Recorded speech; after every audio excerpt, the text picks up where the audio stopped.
यह कहानी है रंजीत दास की, जो कोलकाता का एक साधारण ऑटो रिक्शा चालक है। एक रात जब वह सवारी छोड़कर लौट रहा था, उसने एक रहस्यमय महिला को सफेद साड़ी में देखा, जिसने उसे गिरीश पार्क जाने के लिए कहा। जैसे ही वह महिला उसके ऑटो में बैठी, अजीब घटनाएं शुरू हो गईं और रंजीत को एहसास हुआ कि वह किसी भूत या आत्मा के साथ सफर कर रहा है। कहानी में डर, रहस्य और एक अनसुलझी त्रासदी का सामना करते हुए रंजीत को अपने जीवन की सबसे खतरनाक रात का सामना करना पड़ा। तो दोस्तों, कहानी शुरू करने से पहले मुझे आपसे एक छोटी सी रिक्वेस्ट है कि अगर आप लोग मेरे चैनल पर नए हैं तो मेरे चैनल को सब्सक्राइब करें और मेरी वीडियो को लाइक करें। तो चलिए दोस्तों, बिना समय बर्बाद किए कहानी शुरू करते हैं। यह कहानी कोलकाता के एक ऑटो रिक्शा चालक रंजीत दास की है, जिसे मैंने एक बार देर रात सवारी के दौरान सुनी थी। वह एक साधारण आदमी है, उम्र करीब 35 साल, शादीशुदा और 2 बच्चों का पिता। हर दिन की तरह वह उस रात भी गली गली ऑटो चलाकर अपनी कमाई कर रहा था। लेकिन उस रात कुछ ऐसा हुआ जिसने उसकी जिंदगी हमेशा के लिए बदल दी। रात के करीब 11:45 थे।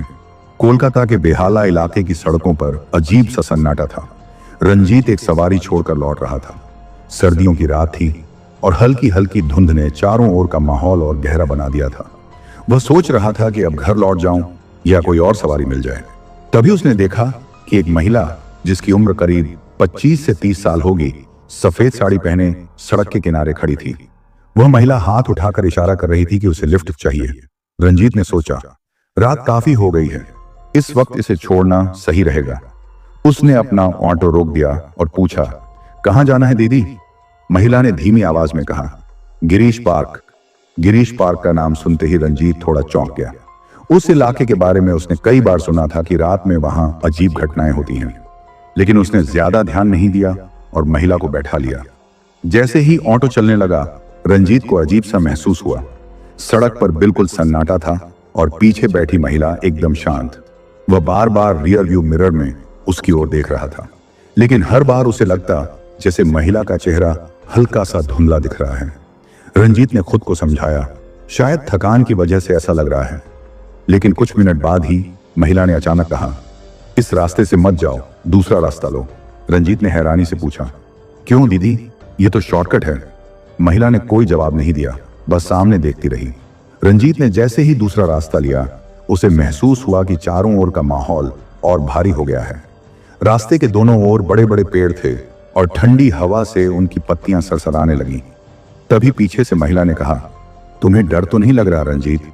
रंजीत का दिल एक पल के लिए रुक गया। उसने पूछा, दीदी आपको मेरा नाम कैसे पता? लेकिन पीछे से कोई जवाब नहीं आया। उसने शीशे में देखा और जो उसने देखा उससे उसके हाथों से ऑटो का हैंडल छूटने ही वाला था। रंजीत का दिल तेजी से धड़कने लगा। उसने शीशे में ध्यान से देखा, लेकिन इस बार पीछे की सीट खाली थी। वह पसीने से तरबतर हो गया, जबकि सर्दी की रात थी। उसने ऑटो को रोक दिया और पीछे मुड़कर देखा। सीट पर कोई नहीं था। रंजीत के दिमाग में सवाल उठने लगे, क्या मैंने सच में किसी को बैठाया था? क्या यह मेरी थकान का असर है? लेकिन उसने उस महिला को देखा था, उससे बात की थी। यह सब कुछ सपना नहीं हो सकता था।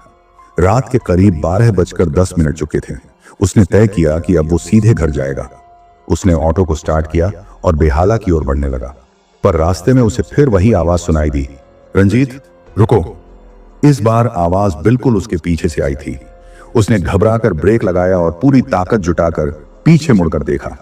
वह महिला फिर से सीट पर बैठी थी, लेकिन इस बार उसका चेहरा पूरी तरह से दिख रहा था। उसकी आंखें गहरी काली थीं, जैसे उनमें कोई पुतली ही ना हो। उसका चेहरा सफेद और ठंडा और होठों पर एक अजीब सी मुस्कान। रंजीत ने कांपती आवाज में पूछा, आप कौन हैं? मुझसे क्या चाहिए? महिला ने कोई जवाब नहीं दिया, वह बस मुस्कुराती रही। रंजीत ने समझदारी दिखाते हुए ऑटो को तेज रफ्तार से चलाना शुरू कर दिया, लेकिन जैसे ही उसने एक मोड़ लिया, ऑटो अचानक बंद हो गया। यह इलाका टैलीगंज के पास था, जो रात के इस वक्त पूरी तरह से सुनसान था। सड़कों पर एक भी इंसान नहीं था। आसपास सिर्फ पुराने पेड़ और खाली सड़कें। रंजीत ने ऑटो को दोबारा स्टार्ट करने की कोशिश की, लेकिन इंजन ने एक भी आवाज नहीं की। तभी उस महिला ने धीरे धीरे कहा, तुम्हें घर जाना है रंजीत, लेकिन पहले मेरी बात सुनो। उसकी आवाज इस बार और भी भारी और डरावनी हो चुकी थी। रंजीत अब पूरी तरह डर के मारे पसीने में भीग चुका था। उसने अपनी जेब से मोबाइल निकाला और अपनी पत्नी को फोन करने की कोशिश की। उसकी पत्नी सीमा, जो हमेशा रात को उसके देर से आने पर चिंतित रहती थी, उस वक्त घर पर बच्चों के साथ थी। लेकिन जैसे ही उसने नंबर डायल किया, फोन के स्क्रीन पर वही महिला का चेहरा दिखा। रंजीत ने घबराकर फोन फेंक दिया। तभी महिला ने कहा, तुम मुझे नहीं पहचानते, लेकिन मैं तुम्हें अच्छी तरह जानती हूं। रंजीत ने हिम्मत करके पूछा, कौन हो तुम और मुझसे क्या चाहिए? महिला ने इस बार धीरे धीरे अपनी कहानी शुरू की। उसने कहा, ये जो रास्ता तुमने चुना है, यहां मेरे साथ कुछ ऐसा हुआ था जिसे मैं भूल नहीं सकती। रंजीत की धड़कन तेज हो गई। वह सुन तो रहा था, लेकिन उसकी आंखें सड़क पर इधर उधर मदद की तलाश कर रही थी। वह जानता था कि उसे इस वक्त कोई नहीं मिलेगा। महिला ने आगे कहा, साल 1998 इसी सड़क पर मेरा एक्सीडेंट हुआ था। मैं एक नवविवाहित थी और उस रात मेरा पति मुझे लेने आ रहा था, लेकिन उसने मुझे धोखा दिया। उसने मेरे साथ जो किया, उसकी सजा उसे मिल गई। लेकिन महिला की आवाज अचानक गुस्से में बदल गई। उसने चिल्लाते हुए कहा, तुम जैसे लोग भी उसकी तरह हो, जो बस अपने फायदे के लिए जीते हो। रंजीत ने चिल्लाते हुए कहा, नहीं दीदी, मैं ऐसा इंसान नहीं हूं, मुझे छोड़ दो, मुझे मेरे बच्चों के पास जाने दो। लेकिन महिला ने अब उसकी बातों पर ध्यान देना बंद कर दिया था। वह सिर्फ चुपचाप उसकी ओर देख रही थी। ठीक उसी वक्त एक और ऑटो उस सड़क से गुजर रहा था। रंजीत ने अपनी पूरी ताकत लगाकर आवाज लगाई, बचाओ। लेकिन जैसे ही दूसरा ऑटो पास आया, उसमें बैठे व्यक्ति ने रंजीत को देखकर अपनी गाड़ी रोक दी। रंजीत ने पीछे देखा, लेकिन महिला गायब हो चुकी थी। उसने उस आदमी को सब कुछ बताया। वह आदमी भी सहम गया और बोला, यह इलाका बदनाम है, यहां रात में किसी को रुकना नहीं चाहिए, चलो मैं तुम्हें छोड़ देता हूं। रंजीत ने महसूस किया कि उसकी सांसें अब तक उखड़ी हुई थी। उसने जल्दी से ऑटो बंद कर दिया और उस अजनबी आदमी के ऑटो में बैठ गया। उस आदमी का नाम राजेश था, जो पास के न्यू अलीपुर इलाके में रहता था। राजेश ने कहा, भाई ये जगह रात में बहुत खतरनाक मानी जाती है, यहां पहले भी कई हादसे हो चुके हैं, तुम अकेले क्यों घूम रहे थे? रंजीत ने ठिठकते हुए अपनी पूरी कहानी सुनाई। राजेश की आंखों में एक गंभीर चिंता दिखाई दी। उसने कहा, तुम्हारे साथ जो हुआ वो सिर्फ तुम्हारे डर का हिस्सा नहीं है, कई ड्राइवरों ने इस इलाके में ऐसी घटनाओं का सामना किया है। राजेश ने घड़ी की ओर देखा। अब रात के ठीक 12:30 हो रहे थे। दोनों ऑटो ड्राइवरों ने तय किया कि वे पहले इस इलाके से बाहर निकलेंगे। सड़क अब भी सुनसान थी। ठंडी हवा हड्डियों को चीर रही थी। रास्ते में राजेश ने रंजीत से पूछा, तुम्हारी पत्नी को बताया था कि तुम कब तक घर लौटोगे? रंजीत ने कहा, सीमा को मैंने पहले ही बता दिया था कि मुझे देर हो जाएगी, वो बच्चों के साथ घर पर होगी, पर अभी फोन काम नहीं कर रहा, पता नहीं क्या हो रहा है। यह सुनते ही राजेश ने अपने मोबाइल से सीमा को कॉल करने की कोशिश की। फोन की घंटी बजी, लेकिन दूसरी तरफ से कोई जवाब नहीं आया। रंजीत की चिंता अब और बढ़ गई। उसने राजेश से कहा, चलो जल्दी करो, मुझे घर पहुंचना है। जैसे ही वे बेहाला की ओर बढ़ने लगे, सड़क के किनारे एक बार फिर अजीब हरकतें महसूस होने लगी। रंजीत ने महसूस किया कि उनकी ऑटो के आसपास की हवा भारी हो रही थी। अचानक राजेश ने ब्रेक मारा। उसने देखा कि सड़क के बीचों बीच एक बच्चा खड़ा था, जिसके हाथ में एक लाल रंग की गेंद थी। रात के इस वक्त यहां बच्चा कैसे आ सकता है? राजेश ने धीमी आवाज में कहा। रंजीत ने देखा कि बच्चा उनके पास बिल्कुल नहीं आ रहा था, लेकिन उसकी नजरें सीधे उनकी तरफ थीं। राजेश ने हिम्मत जुटाकर हॉर्न बजाया, लेकिन बच्चा हिला तक नहीं। राजेश ने ऑटो से उतरने की कोशिश की, लेकिन रंजीत ने उसे रोक दिया।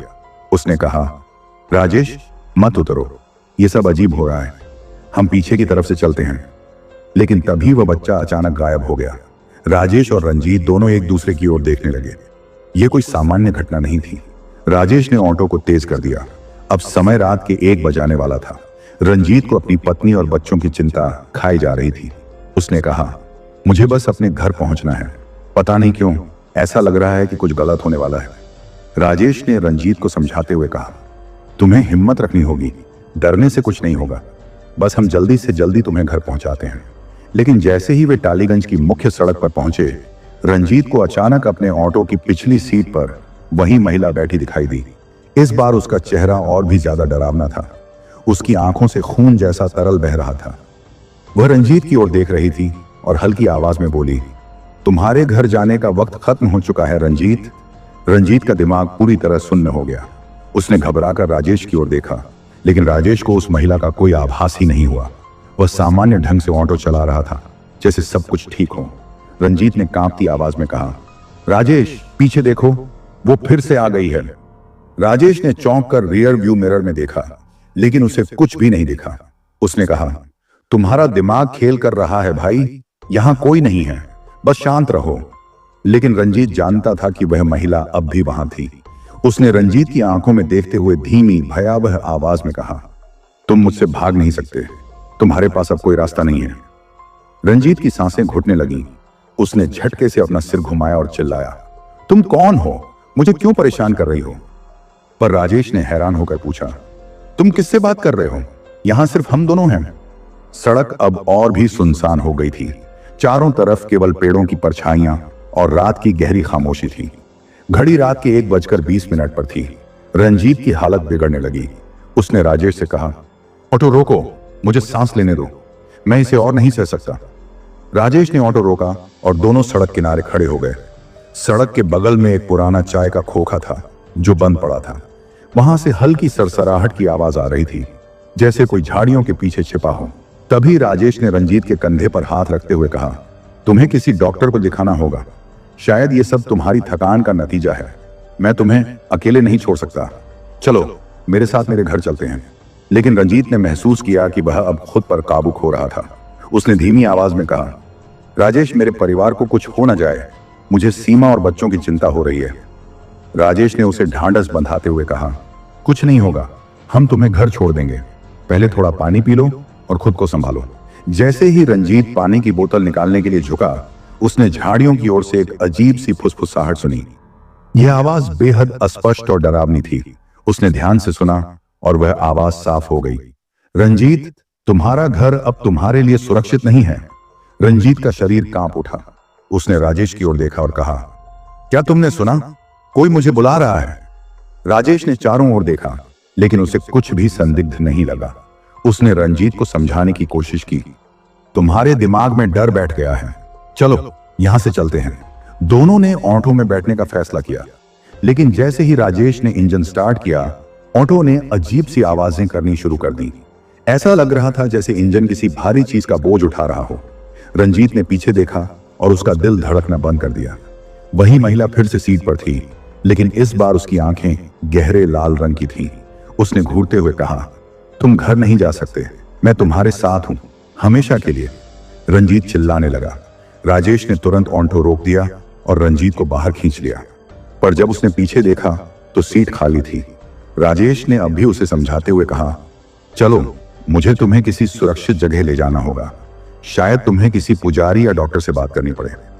लेकिन रंजीत को अब ऐसा लगने लगा था कि वह महिला सिर्फ उसी के लिए आई है। उसने राजेश से कहा, तुम मुझे छोड़ दो, यह सब मेरे साथ ही हो रहा है, तुम्हें खतरे में नहीं डाल सकता। राजेश ने इनकार करते हुए कहा, तुम पागल हो गए हो क्या? मैं तुम्हें ऐसे नहीं छोड़ सकता, हम दोनों साथ चलेंगे। रंजीत ने ऑटो के दरवाजे से दूर हटने की कोशिश की, लेकिन तभी एक ठंडी हवा का झोंका आया। ऐसा लगा जैसे किसी ने दोनों के बीच से गुजरकर रंजीत को छू लिया हो। राजेश और रंजीत दोनों अब पूरी तरह से डरे हुए थे। रात के लगभग 1:40 हो चुके थे। टालीगंज से बेहाला के बीच की सड़कें पूरी तरह सुनसान थी और दूर तक कोई भी गाड़ी या इंसान दिखाई नहीं दे रहा था। रंजीत के चेहरे पर डर साफ झलक रहा था। उसने राजेश से कहा, यह सब मेरे साथ ही क्यों हो रहा है? मैंने किसी का कुछ नहीं बिगाड़ा। राजेश ने उसका कंधा पकड़कर कहा, रंजीत, यह सब सोचने का वक्त नहीं है, हमें यहां से निकलना होगा। जो कुछ भी हो रहा है शायद रास्ता बदलने से ठीक हो जाए। दोनों ने फैसला किया कि वे बेहाला की ओर न जाकर दूसरी सड़क लेंगे, जो न्यू अलीपुर होते हुए डायरेक्ट बालीगंज के रास्ते पर जाती थी। यह रास्ता लंबा था, लेकिन शायद सुरक्षित। राजेश ने ऑटो स्टार्ट किया और दोनों आगे बढ़ने लगे।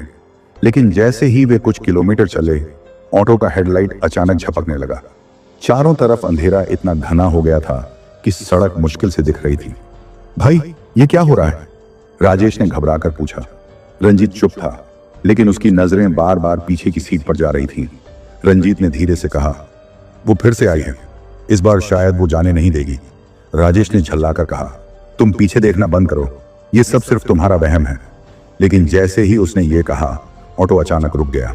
दोनों नीचे उतर गए और इंजन को चेक करने लगे, लेकिन इंजन में कोई खराबी नहीं थी, सब कुछ ठीक था। तभी पास के झाड़ियों के बीच से किसी के चलने की आवाज आई। यह आवाज धीमी थी, जैसे कोई नंगे पैर चल रहा हो। रंजीत ने राजेश की ओर देखा और कहा, राजेश, हमें यहां से भागना होगा, यह जगह ठीक नहीं लग रही। राजेश ने उसकी बात सुनते ही ऑटो को दोबारा स्टार्ट करने की कोशिश की, लेकिन इंजन ने काम करने से मना कर दिया। अचानक वही महिला उनकी सामने वाली सीट पर दिखाई दी। इस बार उसके बाल बिखरे हुए थे और चेहरा किसी तरह की छाया में ढका हुआ था। उसने धीमी लेकिन गहरी आवाज में कहा, तुम भाग नहीं सकते, तुमने मेरा रास्ता चुना है, अब तुम्हें इसका अंजाम भुगतना होगा। राजेश ने डरते हुए पूछा, तुम कौन हो और हमसे क्या चाहती हो? महिला ने उसकी बात का कोई जवाब नहीं दिया। वह सिर्फ रंजीत की ओर देख रही थी। उसकी आंखें अब और भी गहरी हो चुकी थीं, जैसे वे सीधा उसकी आत्मा को देख रही हों। रंजीत ने कांपते हुए कहा, मुझे छोड़ दो, मैंने कुछ नहीं किया। अगर मुझसे कोई गलती हुई है तो मैं माफी मांगता हूं, बस मुझे मेरे परिवार के पास जाने दो। महिला ने एक ठंडी हंसी के साथ कहा, माफी? मुझसे माफी? माफी का समय अब खत्म हो चुका है। तुमने उस रास्ते पर कदम रखा जिसे तुम समझ नहीं पाए, अब तुम्हें इसकी सजा भुगतनी होगी। अचानक आसपास की हवा और भारी हो गई। सड़क के दोनों तरफ के पेड़ जोर जोर से हिलने लगे, जैसे कोई ताकत उन्हें अपनी मर्जी से हिला रही हो। राजेश ने पूरी ताकत से चिल्लाकर कहा, रंजीत, भागो, जो भी हो रहा है, हमें यहां से निकलना होगा। दोनों ने दौड़कर ऑटो के बाहर से किसी तरह साइकिल पर निकलने का फैसला किया, जो वहां पास के एक खड़े गुमटी से उठाई। लेकिन जैसे ही वे कुछ दूर बढ़े, रास्ते में फिर वही बच्चा दिखाई दिया। इस बार उसके हाथ में लाल गेंद की जगह एक चाकू था, जो खून से सना हुआ था। घड़ी अब रात के 2 बजा रही थी। कोलकाता की सड़कों पर एक अलग ही खामोशी थी। रंजीत ने महसूस किया कि वह हर तरफ से फंस चुका है। रंजीत और राजेश अब पूरी तरह हताश हो चुके थे। सामने खड़ा वह बच्चा बेहद अजीब लग रहा था। उसकी आंखें खाली थीं, जैसे उनमें कोई भावना नहीं बची हो। उसने चाकू को घुमाते हुए कहा, तुम यहां से बचकर नहीं जा सकते। रंजीत ने राजेश का हाथ पकड़ा और कहा, हमें वापस मुड़ना होगा, इस जगह से जितनी जल्दी हो सके दूर भागना चाहिए। राजेश ने सहमति में सिर हिलाया और दोनों ने साइकिल को वापस घुमाने की कोशिश की। लेकिन तभी सड़क के दोनों किनारों से काले धुंध जैसी आकृतियां उठने लगीं। वह धुंध धीरे धीरे इंसानी आकृतियों का रूप लेने लगी। अब रंजीत और राजेश को चारों ओर से वही महिला और बच्चा दिखाई देने लगे। हर दिशा में उनकी शक्लें थीं, जो धीरे धीरे उनकी तरफ बढ़ रही थीं। रंजीत ने घबराकर चिल्लाया, तुम्हें मुझसे क्या चाहिए? क्यों हमें घेर रहे हो? लेकिन कोई जवाब नहीं आया। सभी आकृतियां बस उनकी ओर देखती रहीं। राजेश ने अपने हौसले को संभालते हुए रंजीत से कहा, हम चुपचाप इनसे नजरें बचाकर भाग सकते हैं। देखो, दाईं ओर की गली खुली हुई है। दोनों ने हिम्मत जुटाई और दाईं ओर की गली में दौड़ना शुरू किया। गली संकरी और अंधेरी थी। सड़कों पर कचरे के ढेर और पुरानी टूटी दीवारें थीं। गली में हवा ठंडी और भारी हो चुकी थी। ऐसा लग रहा था जैसे हर कदम पर उनकी ऊर्जा खींच रही हो। जैसे ही वे गली के अंत तक पहुंचे, रंजीत का मोबाइल अचानक से बज उठा। उसने जल्दी से फोन निकाला। यह उसकी पत्नी सीमा का कॉल था, लेकिन कॉल उठाने पर फोन से सिर्फ भारी सांसों की आवाज आ रही थी। रंजीत ने कांपती आवाज में कहा, सीमा, तुम ठीक हो ना? बच्चों का ध्यान रखना, मैं जल्दी घर पहुंचने की कोशिश कर रहा हूं। लेकिन दूसरी तरफ से एक गहरी डरावनी आवाज आई, तुम्हारा घर अब तुम्हारा नहीं रहा। रंजीत का शरीर ठंडा पड़ गया। उसने राजेश की ओर देखा, जो अब और ज्यादा डरा हुआ लग रहा था। दोनों ने तय किया कि वे इस इलाके से निकलने का कोई और रास्ता ढूंढेंगे। गली के अंत में उन्हें एक पुराना पुल दिखाई दिया, जो दूसरी तरफ की सड़क से जुड़ रहा था। पुल के नीचे पानी बहने की हल्की आवाज सुनाई दे रही थी। राजेश ने कहा, अगर हम इस पुल को पार कर लें तो शायद इस जगह से बाहर निकल सकें। जैसे ही वे पुल पर पहुंचे, उन्होंने महसूस किया कि पीछे से तेज कदमों की आवाज आ रही थी। वे दोनों तेजी से भागने लगे, लेकिन अचानक रंजीत को ऐसा लगा जैसे किसी ने उसकी शर्ट पकड़ ली हो। उसने पीछे मुड़कर देखा और वही महिला उसके पीछे खड़ी थी। उसने अपने ठंडे हाथ से रंजीत का चेहरा पकड़ा और कहा, तुम्हें लगता है कि भाग सकते हो? यह सब तुम्हारे लिए ही हो रहा है। तुम्हारा समय खत्म हो चुका है। रंजीत ने अपनी पूरी ताकत से खुद को छुड़ाया और राजेश के साथ पुल पार किया। लेकिन जैसे ही वे दूसरी तरफ पहुंचे, सड़क फिर से वैसी ही सुनसान और अजीब हो गई, जैसे वे कभी वहां से निकले ही न हों। अब घड़ी रात के 2:30 का था। चारों ओर वही रहस्यमयी खामोशी थी। रंजीत ने हिम्मत करके राजेश से कहा, यह सब खत्म होने का नाम क्यों नहीं ले रहा? क्या हम कभी यहां से बचकर निकल पाएंगे? राजेश और रंजीत की हालत अब पूरी तरह बिगड़ चुकी थी। दोनों को महसूस हो रहा था कि वे एक ऐसी जगह में फंस गए हैं जहां से निकलना नामुमकिन है। सड़क सुनसान थी और दूर तक केवल धुंध फैली हुई थी। रात के 2:40 चुके थे। चारों तरफ बस अजीब सी सरसराहट की आवाज थी, जैसे पेड़ों के पत्ते किसी अनजानी ताकत से हिल रहे हों। रंजीत ने अपनी सांसें काबू में करने की कोशिश की। उसने राजेश की ओर देखा और कहा, भाई, ये सब मेरे परिवार के कारण हो रहा है। शायद मैंने उन्हें कुछ ऐसा किया जिससे ये सब मुझ पर आ पड़ा। राजेश ने उसे समझाने की कोशिश की, ऐसा मत सोचो, ये कोई सामान्य चीज नहीं है। हमें खुद को शांत रखना होगा। अगर हम डर गए तो यही डर हमें खत्म कर देगा। रंजीत ने गहरी सांस लेते हुए कहा, सीमा और मेरे बच्चों का क्या होगा अगर मैं यहां फंस गया? मुझे उनके पास पहुंचना है। राजेश ने उसे सांत्वना दी, लेकिन उसकी खुद की आंखों में डर साफ झलक रहा था। वह भी समझ नहीं पा रहा था कि क्या हो रहा है और इससे कैसे बचा जाए। तभी दूर से एक सायरन की आवाज सुनाई दी। ऐसा लगा कि कोई एम्बुलेंस या पुलिस की गाड़ी उस तरफ आ रही है। दोनों ने राहत की सांस ली। शायद कोई मदद मिल जाए, राजेश ने कहा। जैसे ही गाड़ी पास आई, उन्होंने देखा कि यह एक पुलिस की गाड़ी थी। गाड़ी धीरे धीरे उनकी ओर बढ़ रही थी। राजेश ने दौड़कर गाड़ी को रोकने की कोशिश की। गाड़ी रुक गई और अंदर से एक पुलिस वाला बाहर निकला। पुलिस वाले ने पूछा, तुम लोग यहां इस वक्त क्या कर रहे हो? यह इलाका रात में सुरक्षित नहीं है। रंजीत ने तुरंत सारी बात पुलिस वाले को बताई, लेकिन पुलिस वाले का चेहरा अजीब सा हो गया। उसने कहा, तुम्हें यहां नहीं होना चाहिए था। इस सड़क पर जो होता है उसे रोक पाना मुश्किल है। बहुत लोग यहां से गुजरकर कभी वापस नहीं लौटे। पुलिस वाले ने इशारा किया कि वे उसकी गाड़ी में बैठ जाएं। दोनों ने जल्दी से गाड़ी में जगह ली। गाड़ी जैसे ही आगे बढ़ी, रंजीत ने पीछे मुड़कर देखा। उसे दूर एक पेड़ के नीचे वही महिला खड़ी नजर आई। उसने रंजीत की ओर इशारा करते हुए कुछ कहा जो वह सुन नहीं सका। रंजीत ने कांपती आवाज में कहा, वो अब भी हमें देख रही है। पुलिस वाले ने जवाब दिया, तुम जितना कम उसके बारे में सोचोगे उतना ही बेहतर होगा। यह जगह उसकी है, लेकिन मैं तुम्हें सुरक्षित जगह पहुंचा दूंगा। गाड़ी बेहाला से बाहर निकलने लगी, लेकिन तभी सायरन की आवाज अचानक बंद हो गई। गाड़ी के इंजन ने काम करना बंद कर दिया। पुलिस वाले ने गाड़ी को दोबारा स्टार्ट करने की कोशिश की, लेकिन कोई फायदा नहीं हुआ। अचानक गाड़ी के शीशों पर किसी ने जोर से खटखटाया। सभी ने एक साथ देखा और वही बच्चा अब गाड़ी के बाहर खड़ा था। उसकी आंखें पूरी तरह लाल थीं। उसने खिड़की पर हाथ रखा और धीरे धीरे कहा, यहां से भागने की कोशिश मत करो। राजेश और रंजीत के चेहरों का खून सूख चुका था। पुलिस वाले ने अपनी बंदूक निकाली और दरवाजा खोलने की कोशिश की, लेकिन जैसे ही उसने बंदूक निकाली, गाड़ी के भीतर चारों ओर अजीब सी आवाजें गूंजने लगी। अब घड़ी रात के 3 बजा रही थी। चारों तरफ का माहौल और डरावना हो गया। रंजीत ने महसूस किया कि वह हर कदम पर फंसता जा रहा है। उसने धीरे से कहा, क्या हम कभी इस जगह से बच पाएंगे? पुलिस वाले की बंदूक हाथ से छूट गई।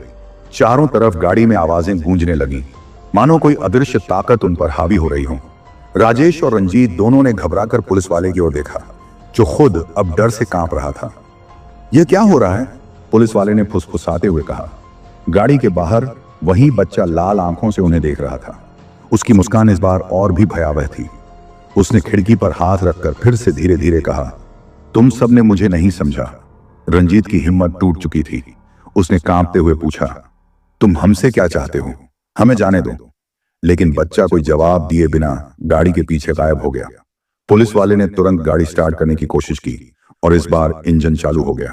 हम इस जगह से अभी निकलते हैं, बात मत करो, पीछे मत देखो, उसने चेतावनी दी। गाड़ी ने तेज रफ्तार पकड़ ली। रास्ते में राजेश ने पुलिस वाले से पूछा, क्या आपको इस जगह के बारे में पता था? पुलिस वाले ने गहरी सांस लेते हुए कहा, यह इलाका टालीगंज और बेहाला के बीच का है, जिसे रात में कोई पार नहीं करता। इस सड़क पर कई हादसे हुए हैं और उनकी आत्माएं शायद अब भी यहां भटकती हैं। मैंने सुना था, पर ऐसा कुछ खुद नहीं देखा था। आज जो हुआ वो मेरे लिए भी नया है। रंजीत ने फोन निकालकर सीमा को दोबारा कॉल करने की कोशिश की। इस बार कॉल लग गई। दूसरी तरफ से सीमा ने घबराई हुई आवाज में कहा, रंजीत, कहां हो तुम? बच्चे तुम्हें बार बार पूछ रहे हैं। मैं बहुत डर गई थी। रंजीत की आंखों में आंसू आ गए। उसने कहा, मैं आ रहा हूं, बस थोड़ी देर और, सब ठीक है। गाड़ी धीरे धीरे शहर के उस हिस्से में पहुंचने लगी जहां रोशनी थी। घड़ी रात के 3:30 पर थी। जब गाड़ी बेहाला के मुख्य चौक पर पहुंची तो सबने राहत की सांस ली। पुलिस वाले ने गाड़ी रोकी और कहा, अब तुम सुरक्षित हो, लेकिन अगली बार इस सड़क पर रात में जाने की गलती मत करना। राजेश और रंजीत दोनों गाड़ी से बाहर निकले।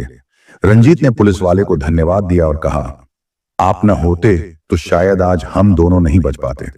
कुछ देर बाद राजेश ने अपने ऑटो को सही करने की कोशिश की और रंजीत को उसके घर छोड़ने का वादा किया। जब दोनों घर के रास्ते पर बढ़ने लगे तो रंजीत ने कहा, राजेश, यह जो हुआ वह जिंदगी भर याद रहेगा, लेकिन मैंने महसूस किया कि मेरे परिवार के बिना मैं कुछ नहीं हूं। मुझे बस उन तक पहुंचना है। राजेश ने मुस्कुराते हुए कहा, हम डर से लड़ने में कामयाब रहे, अब सब कुछ ठीक होगा। रंजीत सुबह 4 बजे अपने घर पहुंचा। सीमा ने दरवाजा खोला और रंजीत को देखकर रो पड़ी। उसने रंजीत को गले लगाया और कहा, तुम ठीक हो, बस यही चाहिए था। रंजीत ने अपने बच्चों को सोते हुए देखा और मन ही मन शुक्रिया कहा। उसने सीखा कि जिंदगी में सबसे बड़ा डर अपनों को खोने का होता है।